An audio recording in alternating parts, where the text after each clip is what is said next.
Okay. Two sources separated by 12 meters vibrate according to the equation. मतलब एक source S1 है जिसकी oscillation के लिए आपको इक्वेशन दे रखा है y1 की वैल्यू, मतलब जो वेव उसने सेंड कर रखा है तो उसकी ओरिजिनेशन पॉइंट पे जो इक्वेशन है that is 3 sine 4 pi t. And source S2 से जो वेव निकल रही है उसकी जो इक्वेशन है that is 4 sine 4 pi t. They send out waves with a speed of 32 meter per second. What is the equation of motion of a particle P which is located 8 meters from the first source and 4 meters from the second source?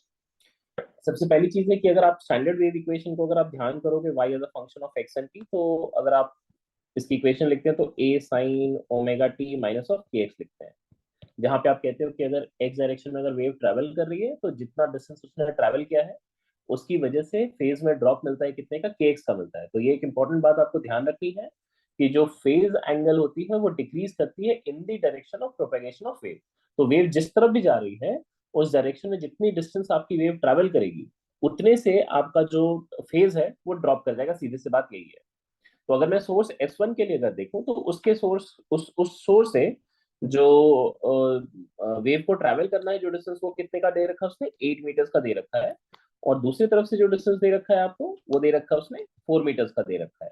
तो अगर मैं y1 जो पहुंच रही है eight point P, ठीक है, तो y1 एट पॉइंट P अगर लिखें तो इसकी वैल्यू को हम क्या लिखेंगे, that will be 3 sine, this will be 4 pi t minus of k times of 8 लिखना पड़ेगा, ठीक है, क्योंकि वो डिस्टेंस आपका कितना ट्रैवल कर चुका है, 8 मीटर ट्रैवल कर चुका है, इस वजह से हमने वो चीज को लिखा है।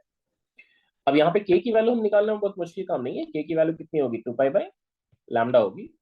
और लैम्डा की वैल्यू निकालनी है तो आप इससे भी कर सकते हो, v equal to F lambda से भी कर सकते हो, आपको फ्रीक्वेंसी तो दे ही रखा है, वहां से भी कर सकते हो, या फिर आप directly v equal to omega by k भी यूज कर सकते हैं। तो v की वैल्यू को अगर आप ओमेगा बाई के लिखते हो तो k की वैल्यू को आप ओमेगा बाई v भी लिख सकते हो, ओमेगा बाई v। तो यहाँ से आप डेटा को अगर देखोगे तो हम यहाँ पे सब्स्टिट्यूट कर सकते हैं। k की वैल्यू ओमेगा दे रखा है आपका 4 पाई है और वेलोसिटी ऑफ वेव आपको दे रखा है 32 है, तो बेसिकली पाई बाई 8 आ रही है। तो इसकी वैल्यू को सब्स्टिट्यूट कर देते हैं, तो ये जाएगा 3 sine of 4 pi t minus of pi. This is the wave equation for the first one.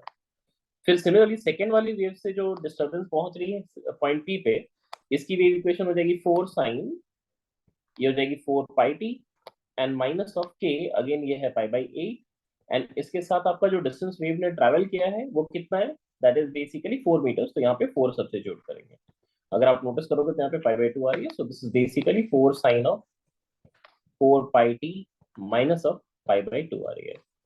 अगर आप देखोगे तो आपको अगर रिजल्टेंट डिस्टर्बेंस पॉइंट पी पे निकालनी है, resultant disturbance at point P चाहिए, तो आपको simply y1 eight point P और y2 एट पॉइंट पी आपको ऐड कर लेनी है। तो ये वाली वैल्यू कितनी जाएगी, 3 sine of 4 pi t minus of pi and plus 4 sine 4 pi t minus of pi by 2। अगर आप ध्यान से देखोगे तो ये सुपरपोजिशन ऑफ एसएचएम ही है। दो एसएचएम को अगर आप सुपरपोज करते हो किसी पार्टिकल पे तो रिजल्टेंट मोशन भी आपका एसएचएम ही होता है। और वो रिजल्टेंट मोशन का एम्पलीट्यूड जब आपको कैलकुलेट करना होता है तो फिर इनकी इंडिविजुअल एम्पलीट्यूड को आप वेक्टर्स की तरह ट्रीट करते हैं, और जो यहाँ पे जो फेज एंगल्स दिख रहे हैं उनके बीच का फेज डिफरेंस ले लो और वो फेज डिफरेंस को ही आपको angle between the vectors treat करके रिजल्टेंट एम्पलीट्यूड को निकाल लेना है। तो हमने रिजल्टेंट एम्पलीट्यूड के लिए क्लियरली हम फेज डिफरेंस जो देख पा रहे हैं that is clearly pi by 2 का फेज डिफरेंस ही है, क्योंकि पाई से पाई बाई 2 सब्ट्रैक्ट करेंगे तो पाई बाई 2 का ही मिलेगा। तो रिजल्टेंट एम्पलीट्यूड जब आप कैलकुलेट करोगे क्या दिखेगा, एक है 3 का, एक है 4 का, और इनके बीच में हमने क्लियरली देखो यहाँ पे ये 90 डिग्री का फेज एंगल रखा हुआ है, ये 4 का है, और इससे हमें रिजल्टेंट एम्पलीट्यूड मिल गई। सो this is A R resultant amplitude है, जो कि आपकी क्लियरली 5 यूनिट्स की ही आएगी, ठीक है। और ये एंगल अगर आप नोटिस करोगे तो इधर से कितनी है, 53 डिग्री की बन रही है। तो ये एंगल हमने किसके फेजर के रेस्पेक्ट में निकाला है, 3 वाले के फेजर के रेस्पेक्ट में निकाला है। तो 3 वाले फेजर का जो भी फेज एंगल आपको दिख रहा है उसमें आपको 53 डिग्री का फेज एंगल को क्या करना है फर्दर। अच्छा एक मिनट जस्ट सेक, इसमें इसके रेस्पेक्ट में, हाँ पाई बाई 2 ये लीडिंग था, 4 वाला तो पाई बाई 2 लीडिंग था यहाँ पे, तो ये माइनस पाई है, फिर इसमें पाई बाई 2 ऐड किया हमने तभी तो माइनस पाई बाई 2, हाँ ठीक है। तो इसमें 53 डिग्री आपको फर्दर ऐड कर देनी पड़ेगी। तो यहाँ से अब अगर रिजल्टेंट वेव इक्वेशन अगर आप निकालोगे Y R at point P, that will be 5 into sine of 4 pi t minus of pi radians, ठीक है। एंड इसके साथ 53 डिग्री और ऐड करना है। तो 53 डिग्री को जब आप रेडियंस से कन्वर्ट करोगे तो 53 पाई/180 ये आपका ऐड होएगा। सो this is the resultant wave equation. यही हमें निकालना था यहाँ पे, ठीक है।